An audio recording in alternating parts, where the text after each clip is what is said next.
নমস্কার বন্ধুরা, আমি সুমন গনাই।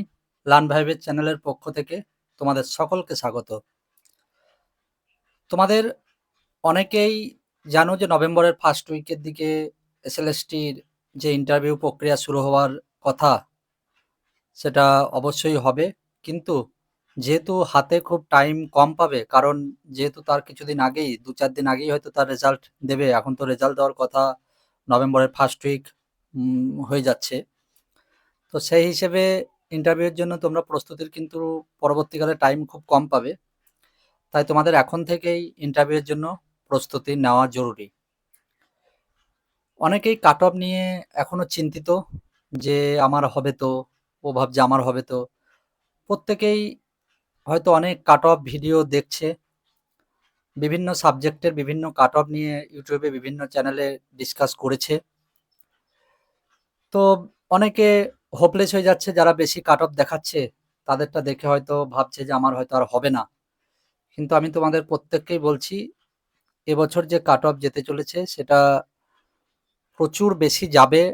অনেক অনেক চ্যানেলে যেটা দেখাচ্ছে সেটা অবশ্যই নয়।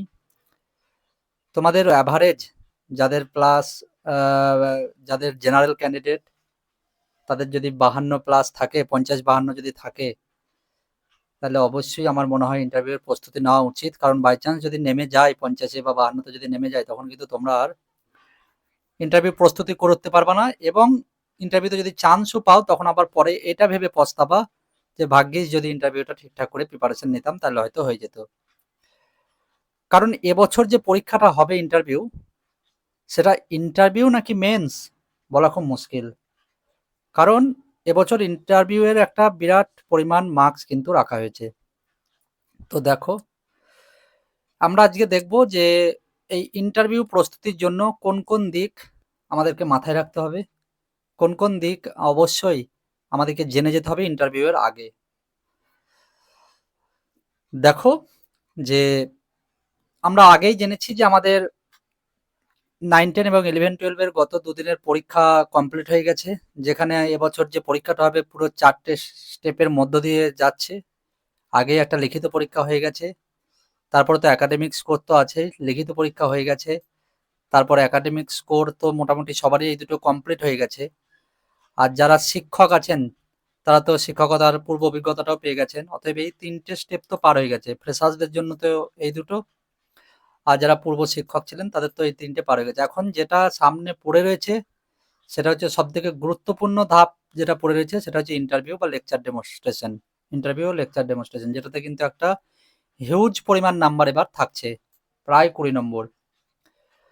আর যদি দেখা যায় এবছর সবথেকে বেশি যেটা গুরুত্বপূর্ণ হয়ে দাঁড়াচ্ছে, এটা যেমন অন্যান্য পরীক্ষার ক্ষেত্রে যেমন প্রিলিমস থাকে, তারপর মেন্স থাকে, এরকম একটা ধাপে ধাপে থাকে, প্রিলিমসের পর মেন্স থাকে, কিন্তু এখানে তো একটাই পরীক্ষা হয়েছে, লিখিত। তো এবছর ইন্টারভিউ এমন একটা ধাপ হতে চলেছে, ইন্টারভিউটা যেটাকে মেন্সের থেকে কম কিছু বলা যায় না। কারণ এবছর অনেকে আছে যারা হয়তো প্রচুর নম্বর পেয়েছে রিটেনে, তারাও হয়তো এই ইন্টারভিউ ধাপে এসে বাদ চলে যেতে পারে। কারণ প্রত্যেকেরই নাম্বার একটা অ্যাভারেজ 50 থেকে 52, 50 থেকে একটা 55-র মধ্যে প্রত্যেকের নাম্বার প্রায় কাছাকাছি থাকবে। আর এই নম্বর যে কেউ যখন তখন কিন্তু ইন্টারভিউতে ক্রস করে চলে যেতে পারে। কারণ এটা বেশিরভাগ স্টুডেন্টই কিন্তু এই নম্বরের মধ্যে আছে। আর আমি তো আগেই বলেছি, জিওগ্রাফির ক্ষেত্রে তো কাট অফ আমি আগেও বলেছি যে যাদের জেনারেলে 53 প্লাস আছে, তারা একটা আশাবাদী থাকতে পারো। আর যারা কোটার আছো তাদের মোটামুটি যদি 50-এর আশেপাশে থাকে, 50 থেকে প্লাস মাইনাস 2-3 করে যদি আশেপাশে থাকে, তো অবশ্যই তোমরা ইন্টারভিউর জন্য প্রিপারেশন নেওয়া উচিত।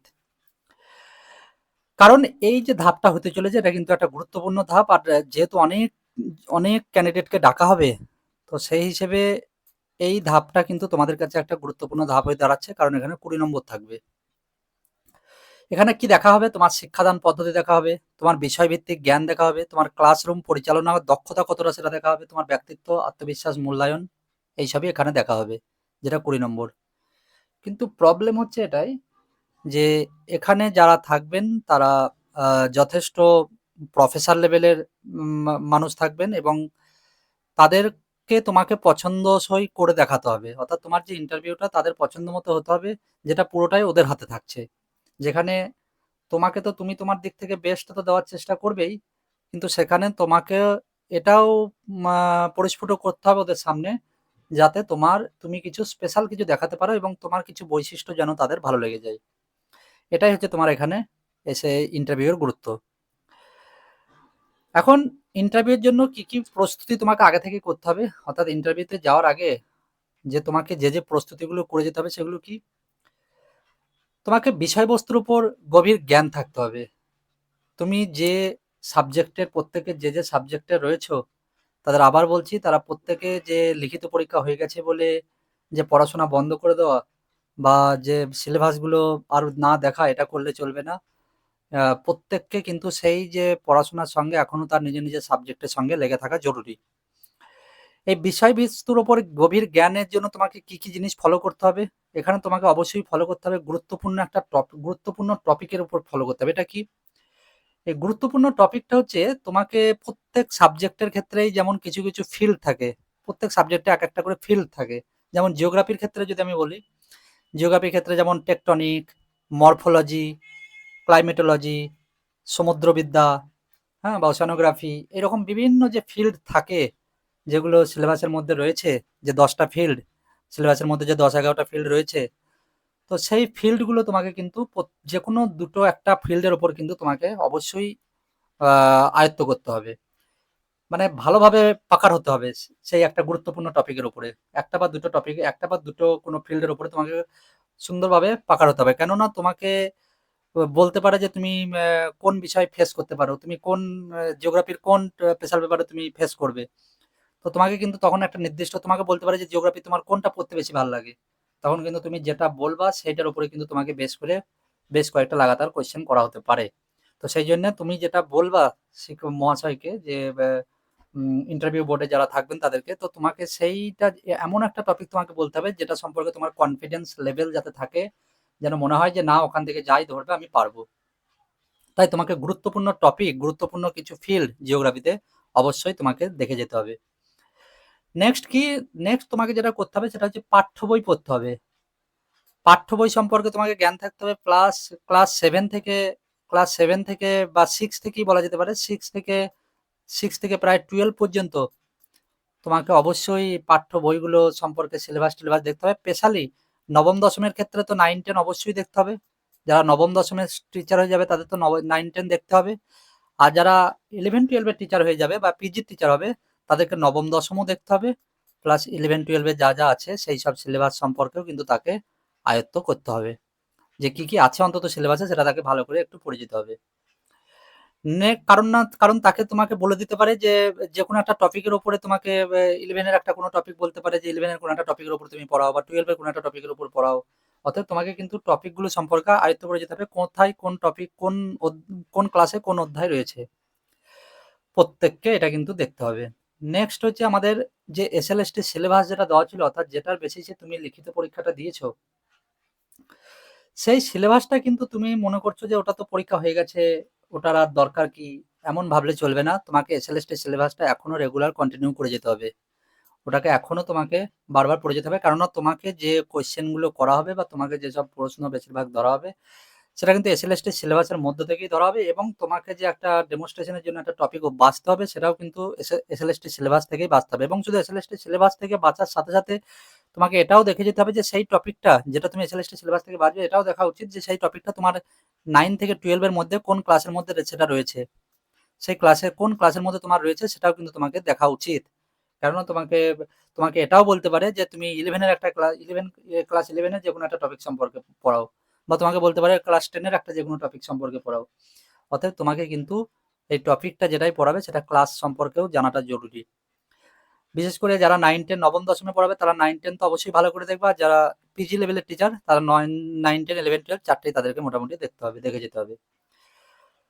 নেক্সট হচ্ছে আমরা দেখব যে ডকুমেন্ট, অর্থাৎ তোমাকে তো এটা তো ইন্টারভিউ যাওয়ার আগের কন্ডিশন, অর্থাৎ ইন্টারভিউ যাওয়ার আগে তোমাকে এইসব জিনিসগুলো তো তোমাকে অবশ্যই ভালো করে রেডি করতে হবে, যাতে তোমার কনফিডেন্স বিল্ড হয় পরীক্ষার দিনে। কারণ তুমি যদি এইসবগুলো না আয়ত্ত করতে পারো ঠিকঠাক করে, তাহলে কিন্তু তুমি ইন্টারভিউ তো তোমাকে বেশি কোয়েশ্চেন জিজ্ঞেস করবে না। এখন যদি তোমাকে 2-4টে প্রথমেই জিজ্ঞেস করে, আমি তোমাকে বলি জেনারেলি কাউকে কাউকে তো ২টো-৩টে এবছর এমনিতেই টাইম দেবে না তোমাকে। ৩-৪টে সওয়ালের বেশি জিজ্ঞেস করবে না তোমাকে। তো ৩-৪টে প্রশ্ন যদি এখন তুমি ১ম ২টো কোয়েশ্চেনে যদি না পারো, ১ম ২টো কোয়েশ্চেন পরপর ধরলা, সেটা যদি তুমি না পারো না, তো তোমাকে সঙ্গে সঙ্গেই ওখান থেকে বিতাড়িত করে দেবে এবং বলবে যে ঠিক আছে চলো তুমি আসো। তো যেটা তোমার পক্ষে একটা খুবই খারাপ লাগতে পারে। তো সেই জন্য এমনভাবে আয়ত্ত করে যাও যেন ১ম ২টো-৩টে ১ম যেগুলোই ধরবে যেন সেগুলো তাকে যথারীতি অ্যান্সার দিতে পারো। তা নাহলে কিন্তু আর যদি ১ম ১টা-২টো কোয়েশ্চেন তুমি না পারো, তাহলে তোমার কনফিডেন্স কিন্তু আরো লো হয়ে যাবে এবং পরবর্তীকালে যে কোয়েশ্চেনগুলোই ধরবে সেগুলো হয়তো ভুল হওয়ার সম্ভাবনা বেড়ে যেতে পারে। তাই তোমাকে অবশ্যই পাঠ্য বই সম্পর্কে অবশ্যই ভালো করে দেখে যাবে, কারণ এখান থেকেই ধরবে এবং এসএলএসটির যে সিলেবাসটা এটা অবশ্যই দেখে যাবে। ডকুমেন্ট তোমাকে নিয়ে যেতে হবে। কি, কি ডকুমেন্ট তোমাকে নিয়ে যেতে হবে? নিয়োগ বোর্ডের সামনে তোমাকে যে সমস্ত ডকুমেন্টগুলো নিয়ে যেতে হবে, আর অবশ্যই তাহলে যে সমস্ত ডকুমেন্টগুলো তোমাকে নিয়ে যেতে হবে, তাহলে সেগুলো অবশ্যই তোমাকে আগে থেকে রেডি করে রাখতে হবে। যেমন তোমাকে মাধ্যমিকের অ্যাডমিট রেজাল্ট সার্টিফিকেট নিয়ে যেতে হবে, উচ্চ মাধ্যমিকের রেজাল্ট ও সার্টিফিকেট নিয়ে যেতে হবে, গ্র্যাজুয়েশনের রেজাল্ট, প্রত্যেক বছরের গ্র্যাজুয়েশনের যে ৩টে ইয়ার বা এখন তো সেমিস্টার হয়ে গেছে, যদি সেমিস্টার হয় তাহলে সেমিস্টারের রেজাল্ট এবং গ্র্যাজুয়েশনের প্রত্যেক ইয়ারের রেজাল্টটাকে নিয়ে যেতে হবে। আর যারা পাস কোর্সের সাবজেক্টে বসবে, যদি কেউ পাস কোর্সের সাবজেক্টে পরীক্ষা দিয়ে থাকে, তাকে অবশ্যই পাস কোর্সের সাবজেক্টগুলোকে শো করাতে হবে এবং ওগুলো নিয়ে যেতে হবে। এছাড়াও পোস্ট গ্রাজুয়েশনের যদি থাকে, যাদের পোস্ট গ্রাজুয়েশন থাকবে মানে 11-12 যারা দেবে, তাদের তো অবশ্যই পোস্ট গ্রাজুয়েশন নিয়ে যেতে হবে। বাট যারা 9-10 দেবে আর তাদের যদি পোস্ট গ্রাজুয়েশন থাকে, তাহলে অবশ্যই তাদেরকে নিয়ে যেতে হবে রেজাল্ট এবং সার্টিফিকেট। ঠিক আছে? এছাড়া যে যেখান থেকে বিএড করেছে সেই বিএড ট্রেনিং সার্টিফিকেট ও রেজাল্ট নিয়ে যেতে হবে। এছাড়াও এনসিটিই সার্টিফিকেট, অর্থাৎ তোমার কলেজটা এনসিটিই অ্যাপ্রুভ কিনা সেটা একটা সার্টিফিকেট তোমাদেরকে অনলাইনে অ্যাপ্লাই করে এখন থেকে রেখে দিতে হবে। এগুলো তোমাকে কিন্তু রেডি রাখতে হবে পরীক্ষার আগে। এই সমস্ত ডকুমেন্ট অনেকেই হয়তো গ্র্যাজুয়েশনের সার্টিফিকেট নেই, অনেকের গ্র্যাজুয়েশনের সার্টিফিকেট নেয়নি এখনো, মাস্টার ডিগ্রি সার্টিফিকেট হয়তো অনেকে নেয়নি। এগুলো কিন্তু তোমাকে অবশ্যই এখন থেকে এনে রেডি রেডি রাখতে হবে। বিএড ট্রেনিং সার্টিফিকেট হয়তো অনেকেই নেয়নি, রেজাল্টটা নেয় বাট সার্টিফিকেট অনেকে নিয়ে রাখেনি, যার কারণে তাকে কিন্তু এগুলো রেডি রাখতে হবে। এবং এনসিটি সার্টিফিকেট তোমাকে অবশ্যই অ্যাপ্লাই করতে হবে অনলাইনে, সেটা থেকে তোমাকে রেডি রাখতে হবে। নেক্সট হচ্ছে নিজের নিজের কাস্ট সার্টিফিকেট, যেটা তোমার যে কাস্ট সার্টিফিকেট দিয়ে ফর্ম ফিল আপ করেছো, OBC A, OBC B, SC, ST, EWS, যে যা সার্টিফিকেট দিয়ে ফর্ম ফিল আপ করেছো তাকে কিন্তু সেই কাস্ট সার্টিফিকেট তাকে কিন্তু শো করতে হবে, রেডি রাখতে হবে। এমনকি যেহেতু ওই ওবিসি নিয়ে একটা প্রবলেম শুরু হয়েছে, এ বি নিয়ে একটা অনেকের এ থেকে বি, বি থেকে এ হয়েছে। তো যে যেটা শো করেছে তাকে রিভ্যালিডেশন করে পুনরায় সঠিকভাবে তাকে সার্টিফিকেটটা রেডি রাখতে হবে। যার এ থেকে বি হয়েছে তাকে বি এর সার্টিফিকেট, বি থেকে যার হয়েছে, অতএব পুরো এখন যেহেতু রিভ্যালিডেশনের প্রক্রিয়া চলছে, তাই এখন থেকেই তাকে সেই সার্টিফিকেট রেডি রাখতে হবে। এছাড়াও আধার কার্ড, ভোটার কার্ড, পরিচয়পত্র হিসেবে আধার কার্ড, ভোটার কার্ড নিয়ে যাবে এবং ইন্টারভিউ পরীক্ষার আগে যেটা তোমাকে অ্যাডমিট দেওয়া হবে সেটা অবশ্যই সঙ্গে নেবে সেদিন। এছাড়াও যদি কারো পূর্ব অভিজ্ঞতা থাকে, যারা শিক্ষক তাদের পূর্ব অভিজ্ঞতা থাকবে, তো পূর্ব অভিজ্ঞতা থাকলে তাদের অবশ্যই প্রমাণপত্র নিয়ে যেতে হবে। তাহলে এই যে ডকুমেন্টগুলো তোমাকে, এই যে 10টা এখানে ডকুমেন্ট লিখেছি, এই ডকুমেন্টগুলো তোমাকে কিন্তু অবশ্যই পরীক্ষার আগে রেডি রাখতে হবে এবং পরীক্ষার দিনে তোমাকে এগুলো একটা ফাইল বন্দি, একটা সুন্দর একটা ফাইল করে সেই ফাইলে কিন্তু এগুলোকে সাজিয়ে নিয়ে যেতে হবে তোমাকে। আর এটাও ইন্টারভিউ বোর্ডে যে থাকবেন তার হাতে উপস্থাপন করতে হবে এবং ওনারা দেখতে চাইলে দেখবেন। নেক্সট হচ্ছে আমাদের যেটা দেখবো সেটা হচ্ছে এবার সব থেকে গুরুত্বপূর্ণ একটা, তুমি যখন এবার ইন্টারভিউ বোর্ডে ঢুকবে তখনই তোমাকে জিজ্ঞেস করবে যে তোমাকে প্রথমেই তোমার নাম ঠিকানা তো জিজ্ঞেস করলো। অনেক অনেক সময় তো এখন এই বছর তো এমন হবে, সেটাও হয়তো পুরো যে জিজ্ঞেস করার টাইম পাবে কিনা সেটা নিয়েও সন্দেহ রয়েছে। কারণ তোমার পেছনেও বেশি টাইম নষ্ট করতে পারবে না, কারণ 60-65 হাজার ছেলের ইন্টারভিউ নিতে হবে 2 সপ্তাহ 3 সপ্তাহের মধ্যে। তো 60-65 হাজার ছেলের ইন্টারভিউ নেওয়া, প্রত্যেক দিন একটা হিউজ পরিমাণ সংখ্যক ক্যান্ডিডেটের ইন্টারভিউ হবে। তো অত ছেলের, অত জনের ইন্টারভিউ বেশি বেশি টাইম দিতে পারবে না, 2-3 মিনিটের বেশি দিতে পারবে না। তাই যা কিছু করতে হবে তোমাকে 2-3 মিনিটের মধ্যেই দিতে হবে। তোমার যে কনফিডেন্স লেভেল সেটা কিন্তু 2-3 মিনিটের মধ্যেই দেখাতে হবে, নয়তো তুমি কিন্তু আর টাইম পাবা না দেখানোর। তো সব থেকে যেটা গুরুত্বপূর্ণ যেটা রাখা হয়েছে লেকচার ডেমনস্ট্রেশন, যেটা তোমার 10 নম্বর রয়েছে এবার। এই লেকচার ডেমনস্ট্রেশনটা কিন্তু এবছরের ইন্টারভিউতে একটা গুরুত্বপূর্ণ পার্ট হতে চলেছে। কেন বলি? কারণ এই লেকচার ডেমনস্ট্রেশন যেটা 10 নম্বর আছে না, এইটাই তোমার ডিপেন্ড করবে যে ইন্টারভিউটা তুমি কি নাম্বার পাবা। অর্থাৎ এই লেকচার ডেমনস্ট্রেশন যার ভালো হয়ে যাবে, সে কিন্তু ইন্টারভিউ নাম্বারটাও কিন্তু ভালোই পাবে। আর লেকচার ডেমনস্ট্রেশন যে ঠিকঠাক দিতে পারবে না, সে ইন্টারভিউ যতই ভালো দেখ না কেন তার কিন্তু পারফরমেন্স খারাপই আসবে, তার কিন্তু নাম্বার খারাপই আসবে। অতএব তোমাকে লেকচার ডেমনস্ট্রেশন, কিছু নিয়ম কানুন আছে লেকচার ডেমনস্ট্রেশন দেওয়ার, সেগুলো তোমাকে অবশ্যই সেই নিয়ম কানুনগুলো দেখে যেতে হবে। যেমন এখানে আমি কিছু উল্লেখ রেখেছি, দরকার হলে আমি পরবর্তীকালে আরো ভিডিও নিয়ে আসবো কিভাবে এগুলো দিতে হয়, আমি দেব। তোমাদের যদি কারো দরকার লাগে কমেন্টে বলবে। আমি আরো ভালো ভালো কিছু ইন্টারভিউয়ের কিছু সেশন আমি নিয়ে আসবো, যাতে তোমাদের ইন্টারভিউয়ের জন্য যে ভয় বা ভীতিটা যাতে দূর হয়। কারণ এখানে যারা বসে থাকবে তারা হচ্ছে অ্যাসোসিয়েট প্রফেসর লেভেলের মানুষজন। তোমার বোর্ডের সামনে 4 জন বসে থাকবেন। তো তারা আহ, যথেষ্ট একজন উচ্চমানের আধিকারিক, এবং তারা তাদের সাবজেক্টের দক্ষতা অনেক বেশি। তো তোমাকে এমন কিছু প্রশ্ন জিজ্ঞেস করে ফেলতে পারে যাতে তোমার কনফিডেন্স লেভেল লো হয়ে যেতে পারে, এবং এমন কিছু কোয়েশ্চেন তোমাকে জিজ্ঞেস করতে পারে যাতে তুমি তোমার উত্তর কি দেবা সেটা হয়তো তুমি ভেবে উঠতে পারছো না সঙ্গে সঙ্গে। তো সেই জন্য তোমাকে আগে থেকে এগুলো সম্পর্কে প্রিপেয়ার থাকতে হবে, যে যে কোনো টাইপের অ্যান্সার দেওয়ার দক্ষতা তোমাকে আগে থেকেই তৈরি করতে হবে। তো অতএব এটা টাইম লাগে, অতএব এটা 2-4 দিনে যদি কেউ ভাবে যে করবো ইন্টারভিউ, হবে না। এটার জন্য মিনিমাম 1 থেকে 1.5 মাস টাইম থাকা জরুরি। কিন্তু যেহেতু এখনো হাতে 1 মাস মতো আছে, এখনো 1 মাস মতো যেহেতু আছে, 20-25 দিন অবশ্যই আছে, তো তোমরা প্রত্যেকে শুরু করলে অবশ্যই কিছু ভালো একটা ইন্টারভিউ দিতে পারবে। শিক্ষাদান পদ্ধতি ও ব্যাখ্যা, লেকচার ডেমনস্ট্রেশন কি? নির্দিষ্ট টপিক ইন্টারভিউ বোর্ডের সামনে তোমাকে একটা বোঝাতে হবে। তোমাকে তোমাদের প্রত্যেককে কি করতে হবে, একটা টপিক সম্পর্কে তোমাদেরকে আগে বাঁচতে হবে। একটা টপিক তোমাদেরকে আগে বাঁচতে হবে, তোমাদের নিজস্ব একটা টপিক, এমন একটা টপিক বাঁচবে যেটা যেন 2 থেকে 3 মিনিটের মধ্যে, যাতে 3 মিনিট, ম্যাক্সিমাম 3 মিনিটের মধ্যে যাতে একটা পুরোটা যেন বোঝানো যায়। এমন একটা টপিক বাঁচবে যেন 3-4 মিনিটের মধ্যে যাতে বোঝানো যায়। হ্যাঁ? তো তারপরে যখন তোমাকে বেশি বাড়ানোর দরকার নেই ডেমনস্ট্রেশন। বাড়াতে গেলেই প্রবলেম, কারণ তোমাকে অত টাইম দেওয়া হবে না। এবং তুমি যদি ভেবে থাকো যে চলো আস্তে আস্তে ঢুকছি, আমি টপিকে, মেন টপিকে পরে ঢুকছি, আগে ভূমিকা টুমিকা দিয়ে দিচ্ছি আগে, এরকম করতে যাবে না। হালকা করে দিয়েই প্রথমেই তোমাকে মেন টপিকে ঢুকে যাওয়ার চেষ্টা করতে হবে, কারণ তোমাকে কিন্তু ওরা প্রচুর টাইম দেবে না। তো সেই জন্য তোমাকে কি করতে হবে না, 2-3 মিনিটের মধ্যে এমন একটা টপিক তোমাকে সিলেক্ট করতে হবে যেন সেটা তোমার 2-3 মিনিটের মধ্যে সম্পূর্ণ করা যায়, এবং সেই 2-3 মিনিটের মধ্যে যাতে স্যাররা স্যাটিসফাইড হয়ে যায়, পুরো জিনিসটা যাতে তারা বুঝতে পারে যে না, এ সঠিক জিনিসটা বুঝিয়েছে এবং যেটা দরকারি সেটাই এ বুঝিয়েছে। তো সেই রকম ভাবে তোমাকে একটা অবশ্যই নির্দিষ্ট, ওই জন্যই টপিক সিলেক্ট করাটা কিন্তু একটা চাপের ব্যাপার। অতএব তুমি কোন টপিক পড়াবে, এবং শুধু টপিক সিলেক্ট করাই নয়, তোমাকে এমন একটা টপিক সিলেক্ট করতে হবে যাতে সেই টপিক সম্পর্কে যাবতীয় কোয়েশ্চেন যাতে তোমার জানা থাকে।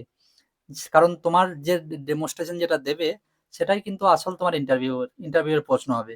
কারণ এখান থেকে তুমি যে টপিকটা পড়াবে সেখান থেকেই ওরা 2-4টে সওয়াল ওরা জিজ্ঞেস করবে, 2-4টে প্রশ্ন জিজ্ঞেস করবে, তখন কিন্তু তুমি যদি সেটা না বলতে পারো, তাহলে কিন্তু তোমার প্রতি ওদের এক্সপ্রেশন খারাপ হয়ে যাবে, এবং তুমি একটা কম পুয়ার নাম্বার ক্যারি করবে, এবং তুমি ইন্টারভিউ থেকে বাদ হয়ে যাবে, ফাইনাল সিলেকশন থেকে বাদ হয়ে যাবে, তোমার যতই নাম্বার থাকুক।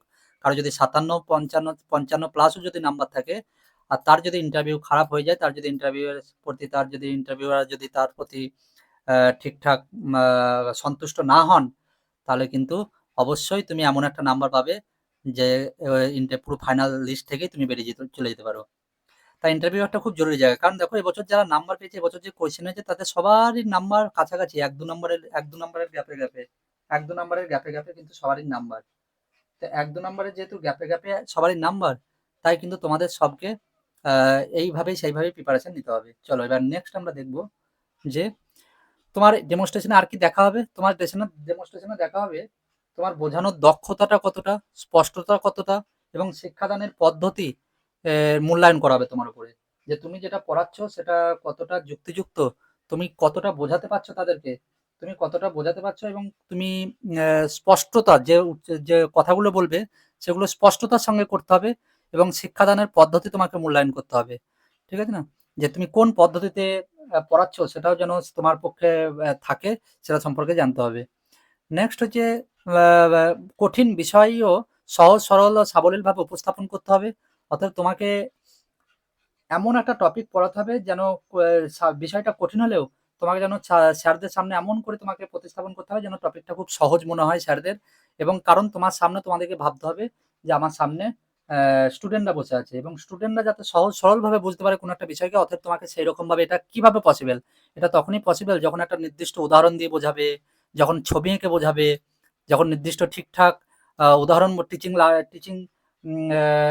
টিচিং এর জন্য যে সমস্ত উপকরণগুলো দরকার সেগুলো যখন ব্যবহার করবে ঠিকঠাক করে, তো তবেই কিন্তু তারা সঠিকভাবে সেটা বোঝানো পসিবল হবে।